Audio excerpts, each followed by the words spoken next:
In this video, I want to share some thoughts on these odd birds and how they've been motivating me to get outside with my camera nearly every day through fall and winter. But first, some context. Along with my partner and a herd of yaks, I've lived off-grid in a remote corner of eastern Oregon for more than 10 years. One of the reasons I moved from a big city to embrace this lifestyle was so I could learn more about the biodiversity here. So I make time every week and every season to wander the wilder edges of our land and region to observe various plants and animals. Over the last few years, I've also fallen in love with nature photography. It's become a creative outlet, a mindfulness practice, and a motivation for getting outside for fresh air and exercise in any kind of weather. But I also like how it focuses my attention and enhances my observation of various species and ecosystems. I especially love photographing birds. And the birds that captured most of my attention this past fall were red crossbills. They've helped me think more about how to improve my photography, and also how the practice of photography helps me deepen my understanding of various species. I had probably seen red crossbills many times before, but I hadn't paid much attention to them.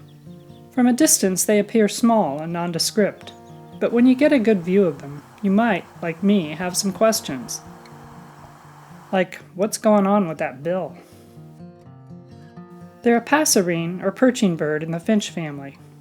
They're among various crossbill species and range throughout North America and Eurasia. At first I found the red crossbills difficult to photograph. They were high up in trees where it's hard to get satisfying images of small birds. And by the time I started noticing them, it was already autumn.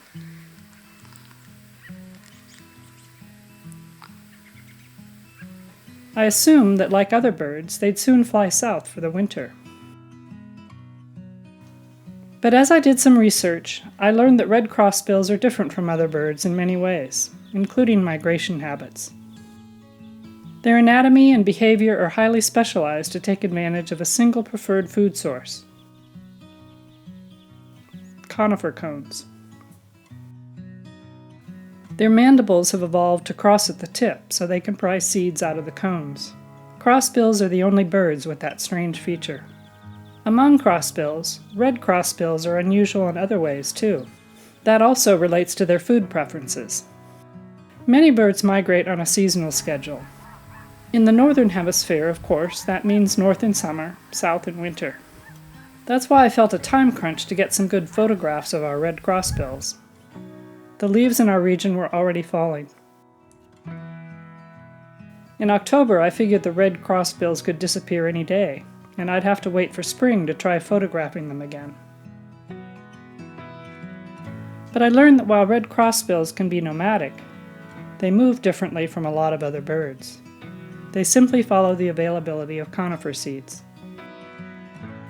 Once I understood that, and saw the abundance of ponderosa pine cones in our area, I figured I might have the rest of fall, and maybe winter too, to photograph red crossbills. So I continued looking for them on my daily walks. Unlike many other birds, red crossbills don't follow a seasonal breeding schedule either. They breed when conifer seeds are most abundant. So juveniles might appear any time of year. Although not as colorful as adults, they're still fun to watch. Red crossbills vary a lot in color, size, bill length, and plumage. At this point, ornithologists have identified at least 8 different types of red crossbills in North America, and predict that they may be in the process of evolving into entirely separate species. The different types are associated with different regions and specific conifers that grow there. As winter approached, I was growing more confident that red crossbills would stick around in our conifer-rich area. But I was still finding it hard to get close, eye-level photos.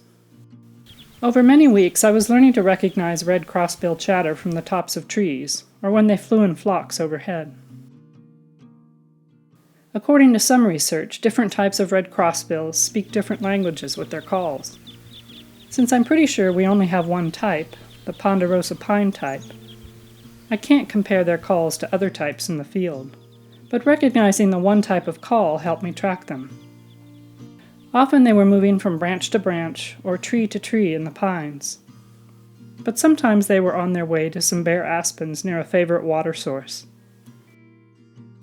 That's where I learned I could observe them more closely, although they were still fairly high up. Then I did what works for a lot of bird photography. Sat down for a while and waited. The red crossbills didn't seem to mind my presence. Eventually they flew down to sip water, and on the way down and then back up, they often perched for a few moments on lower branches. That's where I've gotten my favorite images so far.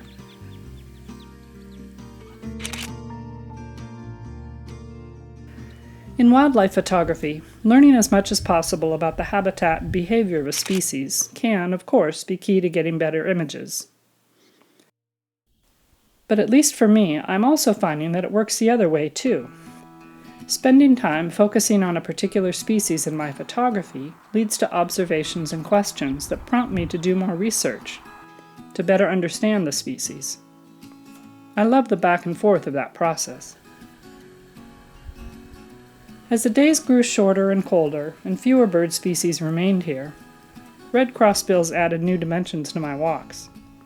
The hope of seeing them motivated me to get outside. Now in January, I don't see red crossbills up close as often as I did in October, November, and December. But sometimes I get lucky and still find them on their way to getting water, like this one in early January.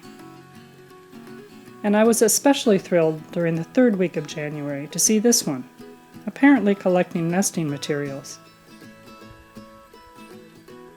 So I'm looking forward to seeing some juveniles by late winter or early spring.